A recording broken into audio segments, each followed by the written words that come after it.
Hello, and welcome to Adventures with Scars. I'm your host, Lauren Huffmaster. This episode is brought to you by Adventure Therapy Foundation, a nonprofit organization committed to addressing the emotional toll of cancer through innovative solutions.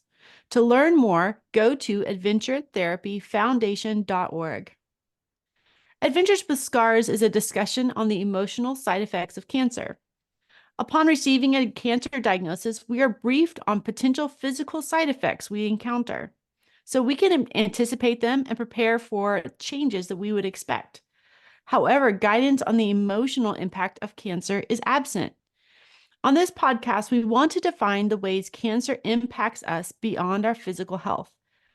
Our hope is by talking about these other side effects of cancer, we will minimize the emotional side effects in those experiencing cancer today.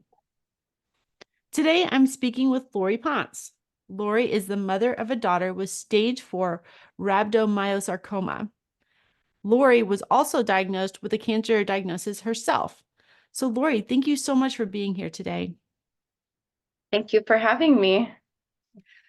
Well, first of all, we want to know about you. So, can you tell us a little bit about your story and how cancer's impacted you and your family? Yes, I just want to thank you, Lauren, for everything you do for the community and for this whole world of cancer that I knew nothing about. And you just hear stories and it sounds so devastating and tragic. And so when it hit our family, we were shocked. We had no idea where to go, what it's going to look like ahead. And a friend whose daughter was in remission, as soon as she heard what we were going through, she started reaching out and giving me names of different foundations, and you were one of them. So just thank you for all you do, and we're very blessed to know you. Um, so in 2021, this was November, or was it end of October? My daughter Talia, she was 4 at the time, just turned 4 in September, was playing in the backyard, hanging on these like monkey bars we have, and oh mom, look at me. So I was watching her. So, oh, cool. She did all the movements. She wasn't crying or anything. And then she came inside, and I said, okay, let's take a bath. And as she was getting undressed, she said, Mom, look at this. And she showed me her elbow, and there was a huge knot, and it looked as if she popped her elbow out of its socket. So I said, oh, wow. So I called my brother-in-law. He's a doctor. He comes over and he's like, oh, yeah, this is like a nursemaid thing. We'll just pop it back. And he said, you usually hear a sound. And as he started to do it, she was screaming in pain. And he said, okay, I'm just going to stop. He said, it may have gone back to place. Maybe it's just swollen. Let's just give it some time and, we'll check it in a few days. So a few days goes by, still looks the same, but she's not really complaining of pain. So I end up taking her in. And after going back and forth, they finally were able to they did an MRI. Well, first, no, sorry. First, we went in, she had an ultrasound, they had an x-ray, they weren't seeing anything. So then the following day, I'm like, okay, we need an MRI. We went in, she was fasting. And so after they said, okay, well, we're going to get you connected with an oncologist and they'll be calling you. And just hearing that word, my heart dropped and I'm thinking, no way. So then they said, okay, we need to do a biopsy. They were able to do it, I think 2 days later. And they said, you'll know in a few days. So as I'm in the waiting room, as they're doing the biopsy on her elbow, the oncologist comes in right then and there and tells me, she's like, it's cancer. And so, I'm crying, I'm calling my husband, and we're just in complete disbelief. And then we were in the dark for quite a while because we didn't know what stage, we didn't know if it had, gone to her bones or, what we were up against. We had no idea. So, and that was, I think, almost a week. And by this point, it is just completely taking over her arm. And we see a lump in her neck, her arm. Her left arm was double in size as her right. And it was just extremely terrifying just watching this thing before our eyes. And to the point where we'd put a shirt on her, her favorite shirt was dogs, different dogs. And at the end of the day, we had to cut it off because it just was growing like so rapidly.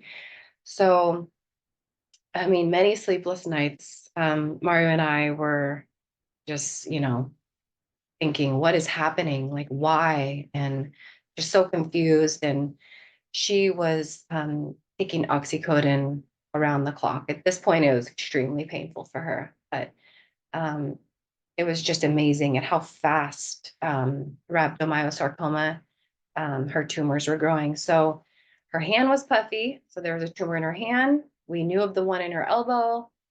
And then there, you could see lumps like in her neck and in her armpit area.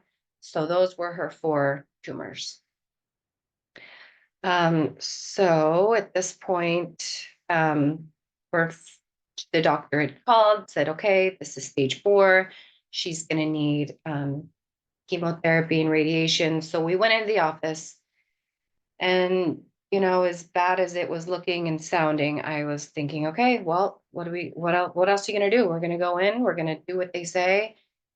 And I just remember hearing the oncologist say, it was going to be, I think, 10 months of treatment, and just tears were just streaming because I had no idea how long. I thought, oh, a friend of mine was recently diagnosed with breast cancer, and it was like maybe 4 months of what her treatment was going to look like. And no cancer's the same. They all have different, depending on the location and staging. So yeah, we just had no idea what we were walking into. Um, so from there, um, I had to quit my job, or I just took a leave. So I'm a teacher. I work with adults with disabilities, and I was part-time, maybe 20 hours a week. Um, and my husband had just switched careers, and so that was scary on its own. And he's a realtor, so you got to make your own, self-employed. So that was already scary. So we're thinking, what are we going to do? I had to step away completely. Her treatments consisted of um, chemo once a week, but every third week she would get 3 chemos, and we'd stay overnight because all the toxicity of the chemotherapy needed to be flushed out of her system. So yeah, I wouldn't have it any other way being her caregiver. Um my husband was like, you know what, you're better at this than I am. So, you go ahead. And you know, I felt I needed to take this role.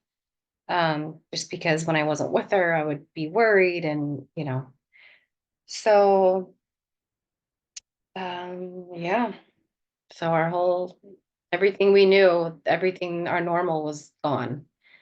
I think one of the hardest parts was when her sister, um, so Talia has 2 older sisters, and at this time her sister was 9. And I remember her asking,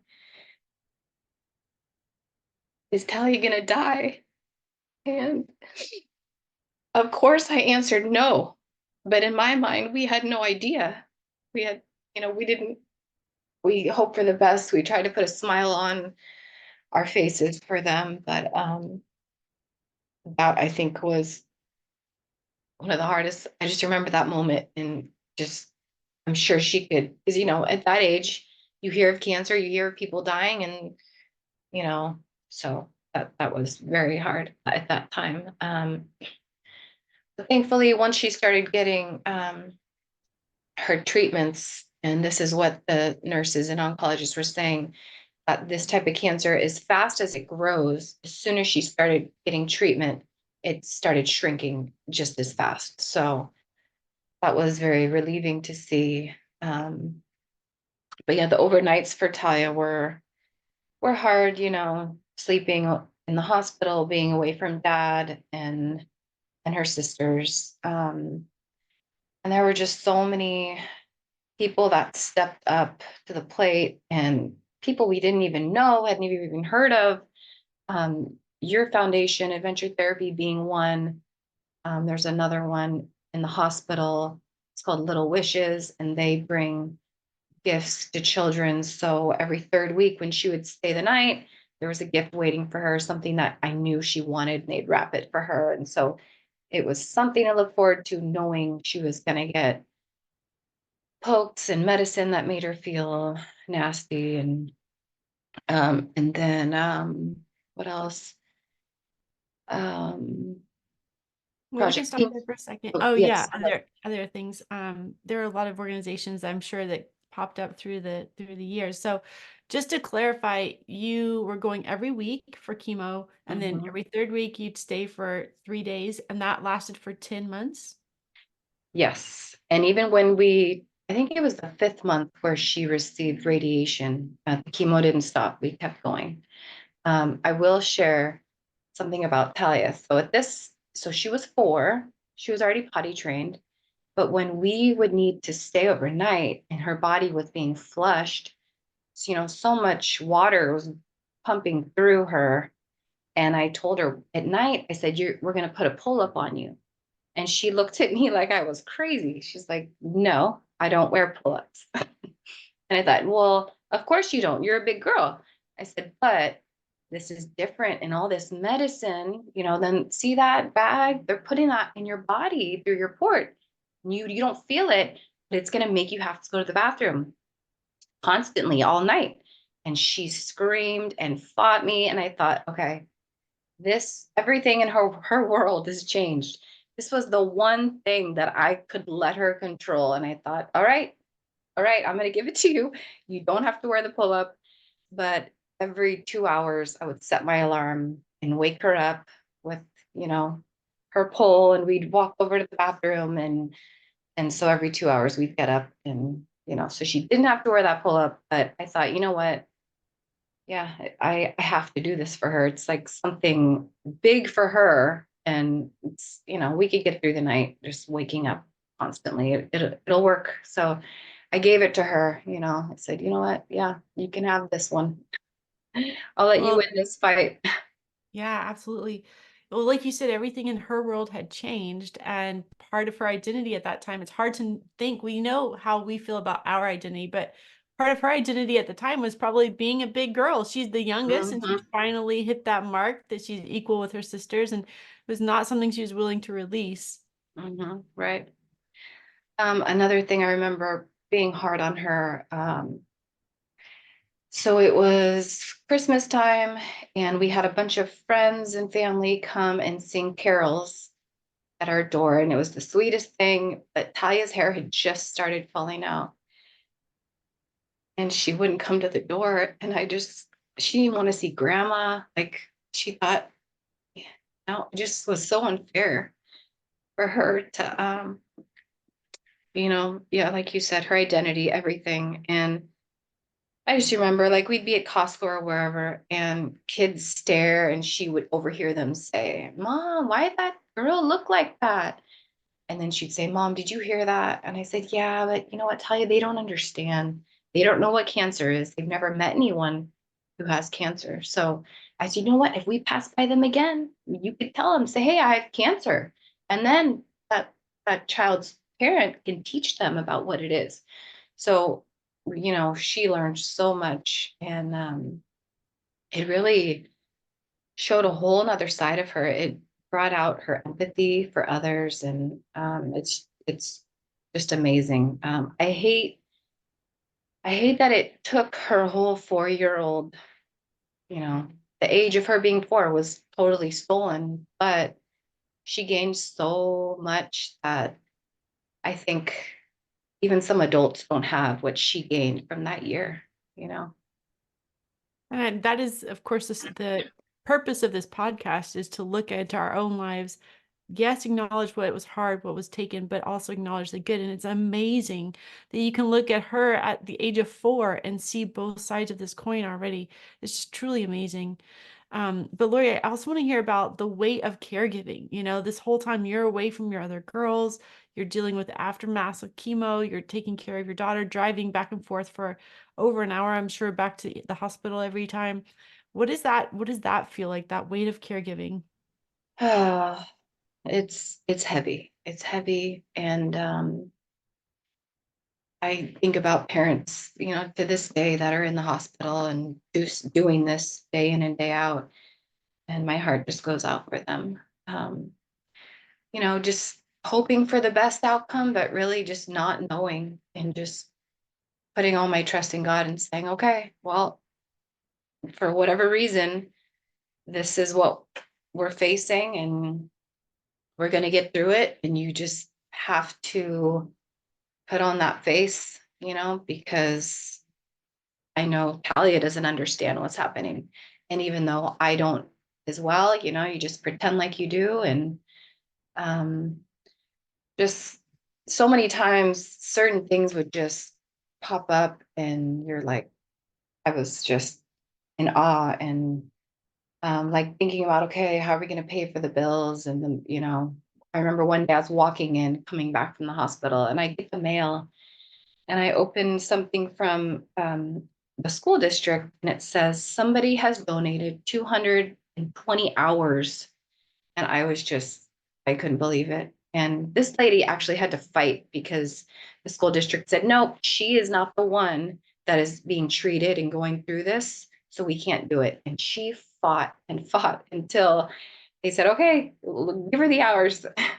So many miracles and things that happen along the way, too many to even say. But when I did the math with me, my part time, it covered like just the amount that I was, going to be out for. Um, but yeah, being away from the girls was hard, and um, but it just makes everyone grow, and you think you can't do something until you're put in that situation, and that's something I think I heard a lot is, how did you do it? And you think, well, you just do. You just put one foot in front of the other and get through it and know that, I have all this support, family, friends, foundations. Um, the hardest was definitely radiation. She had like third-degree burns. Um, and the very last day, I said, I can't go home. I wasn't sleeping through the night because just simply rubbing her arm next to her side of her body would just create like just it would just start bleeding. And so even at night, she's stirring, her body's irritated, and I would have to constantly physically stop her body from doing that. And she didn't even know she was doing it. It was in her sleep. So we were admitted for a week, just so she could be on the pain medication and through her IV, and have the nurses and doctors really help me through that time. So yeah, that was uh, just so much suffering for such a tiny little being. That was pretty dramatic. Absolutely. And I'm so sorry your family went through this, and you've talked about financial impact, the emotional impact, the physical. And then after all of this was done, you got a cancer diagnosis. Yes. So Talia's been in remission. In October of last year, it was a year. And I had a mammogram that I went in for, and I they said, oh, you need to come back. We see something. It's probably nothing, but we need you to come back. And I thought, okay. But then my brother invited us to go to Tahoe with him. So I had that appointment, a follow up that week. And I thought, oh, I'll get back to it. And I kept putting it off, it was in the back of my mind. Yeah, I'll get to it. And then Lauren, you had an event that we came to, and we've been to several of your events. And one was we went up in Arnold, and that was right in the middle of radiation, and it was exactly what we needed. So we would live in Palo Alto pretty much for 6 weeks through radiation. But every weekend we would come home, and that weekend we came home from Palo Alto, got the whole family in the car, went to Arnold. It was magical. We were able to, be with other families going through it, and just so much love and support. And at this event that I was just telling you, the more local one, it was just like a day event. I ran into one of the couples that was in Arnold with us, and I thought, oh, hey, I remember you guys. I said, how are you guys doing? And it was the husband who had cancer. And he said, they kind of gave me like a sideways look. And then he said, now she's got it. And I thought, what? Are you kidding me? So she was telling me she was just diagnosed with breast cancer. And then my heart dropped, like, oh no. I said, well, I think I was really meant to speak with you guys today. I said, I need to go back for this mammogram, and I've been putting it off. And they said, do not put it off. Go get it done. I said, okay, I'm, you don't need to say it again. I'm definitely first thing Monday morning. That's what I'm doing. And I did. And so I went back, got another mammogram, and they came back, and, the guy was looking at the report. The doctor said, well, we do see something. It's up to you. You can get a biopsy, or you can wait 6 months and we'll just do another mammogram and see, because it could be nothing. And I'm thinking, with everything Talia went through, I'm just like, all these red flags. But I thought to ask him, I said, well, if it was your relative, what would you tell them? And he still couldn't answer. He just said, oh, that's a good question. And so I left, and he said, here's your paperwork, you have time, but you decide what you want to do, whether it's a biopsy or mammogram. I got in the car and I just started crying, and I just couldn't believe that, this is what I'm facing now, but yet I still knew nothing. So I start thinking, yeah, it's fine. I'll put it off. But I knew that would be so unsettling for 6 months. I thought, no, I know what I have to do. So thankfully, really though, because of Talia, because I think anyone else in my shoes would have said, okay, you're giving me an option to wait. Yeah, let's wait. But I knew what I had to do. So went in, had the biopsy, and then they confirmed that it was stage 0, which I felt so relieved that I listened to my intuition. And you know, I, yeah, there's no way I could have put that off. I would have driven myself crazy. So after that, I had a lumpectomy, and then they said I will need 4 weeks of radiation, Monday through Friday, because my margins were clear, but they said one of the margins was up against the wall of the breast. So this is why I need the radiation. So, and here I am today. And hopefully, I have a 3-month scan from my last radiation. Hopefully everything looks good, but I definitely need to just take it one day at a time. And I get ahead of myself, and I catch myself thinking the worst, and but I just can't let myself go there, because yeah, that's no way to live. And it's not any way to live. And your story, though, I mean, you went through all of this, like the worst situation a mom could ever imagine, just the love you have for your kid, and you have to step away from your other family and your other kids while you're living in the hospital for 6 weeks and all of these things. And then once it's done, the dust has barely settled, you get diagnosed. It's just, it's so difficult. And like you said, you're not alone. Like, we have another family in our community who's going through the same thing. Her husband was diagnosed. Now she's going through a diagnosis. And again, this is the physical toll of cancer. Sometimes all this stress, all these sleepless nights, like you mentioned, and our bodies can't necessarily handle it.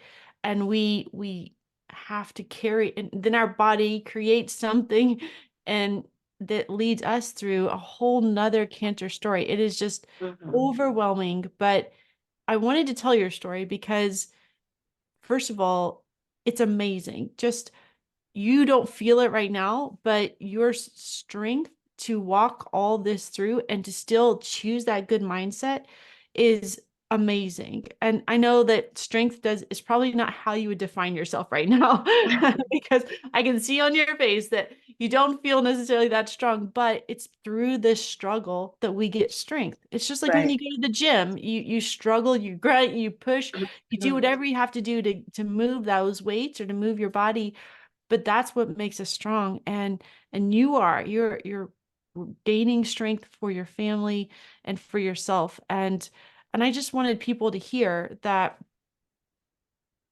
there are such difficult times and things we cannot understand, why this would happen to Talia, why your family would walk through this a second time, but you keep walking, just like you said, one foot and step in front of the other, and there's no telling where you're going to land, what's going to Right. happen in the lives of your kids and your family. I remember the week that Talia got her good news that she still remains in remission. She had an MRI and a CT, and the same week I had my MRI and CT.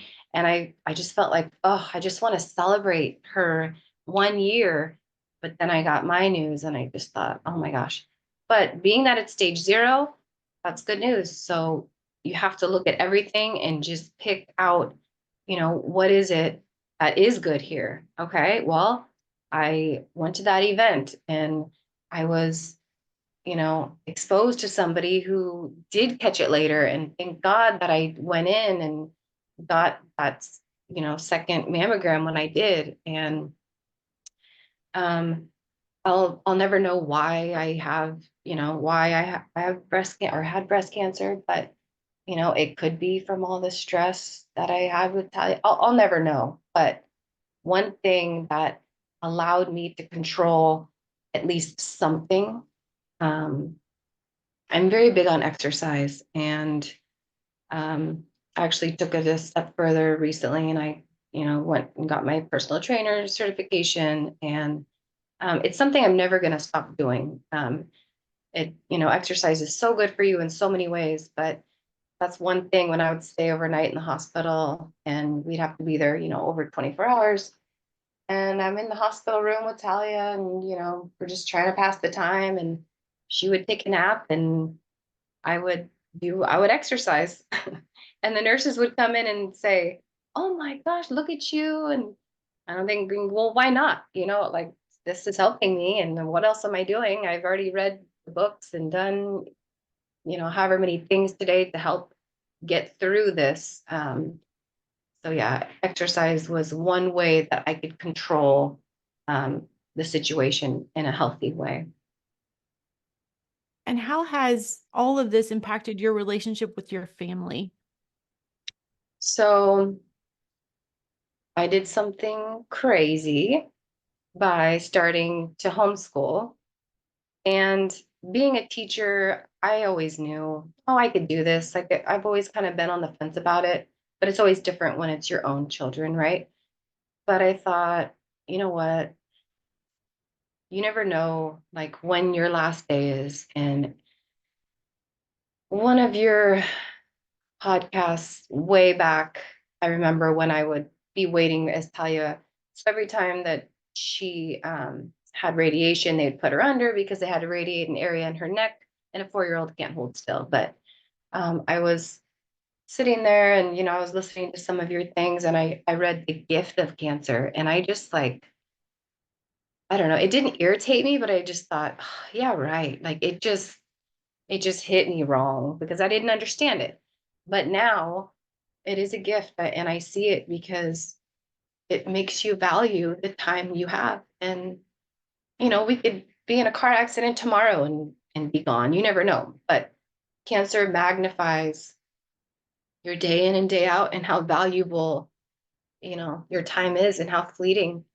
And so I thought, you know what? I can do this. And so yeah, we're doing it, and I'm loving it. And it wasn't all smooth sailing at first. We all had to learn to get on the same page. And, there's some back talk here and there, but then I'd say, wait, is this how you talk to your teacher at school?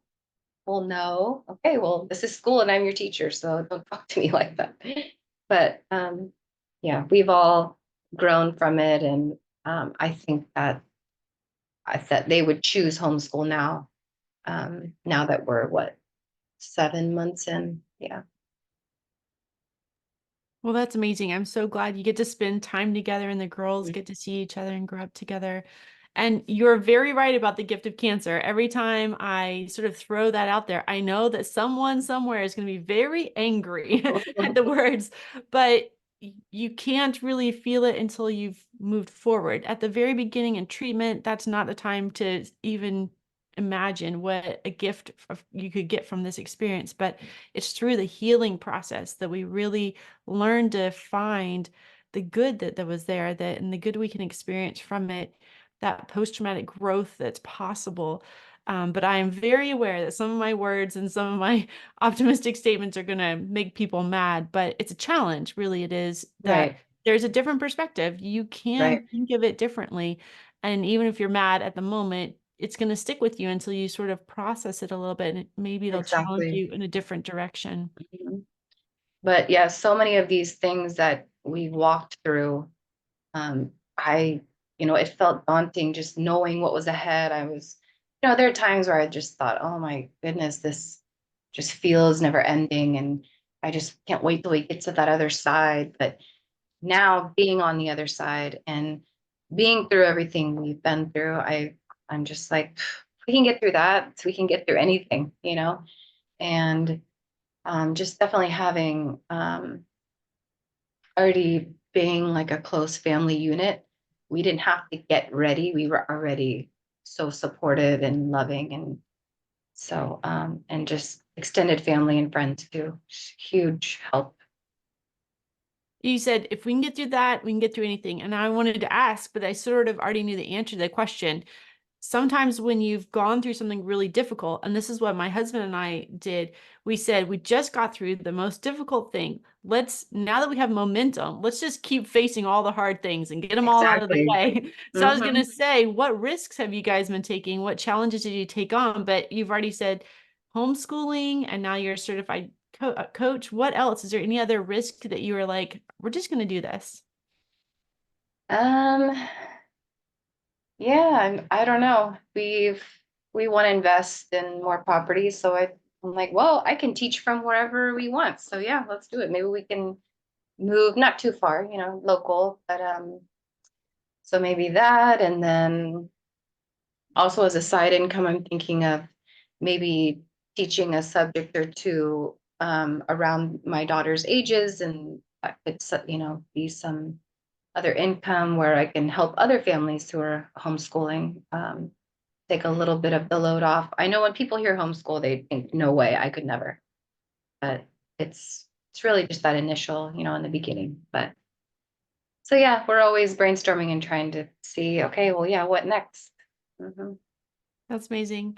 And obviously cancer shifted your trajectory as a family. The kids were in school, now they're home. And I think that that's beautiful because you said you were already a loving family, you were already a supportive family, and now you're just making that more and more your priority every day through this time, extra time with the girls and the extra influence you're having in their life. And I love that that's what cancer does. It takes what's important to us and makes it even more important to us. And we can Exactly. dedicate more time and more effort, intentional paths forward around what is important to us. And I just see that so clearly in your life. Thank you. So if you had to choose a gift of cancer, what would story do you have for us? What is the gift of cancer for you and your family? Um, the main would just be trusting the process. And, we get nervous before her scans.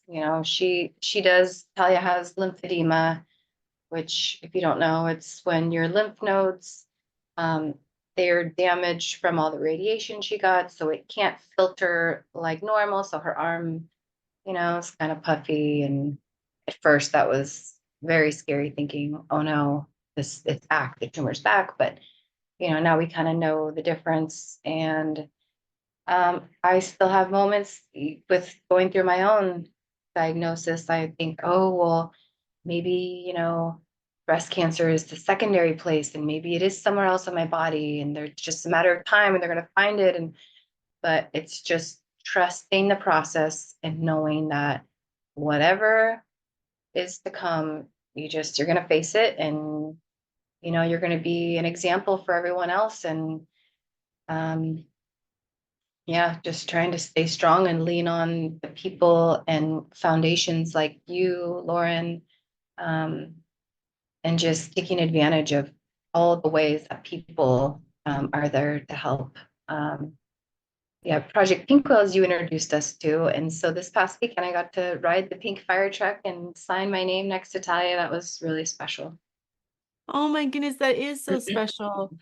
How exciting. Yeah, Pink truck is this huge pink fire engine that'll drive you to and from your last treatments. And Talia got a whole police escort when she did hers on her That was last awesome. treatments. Yes. And that is amazing that you got to sign yours as well.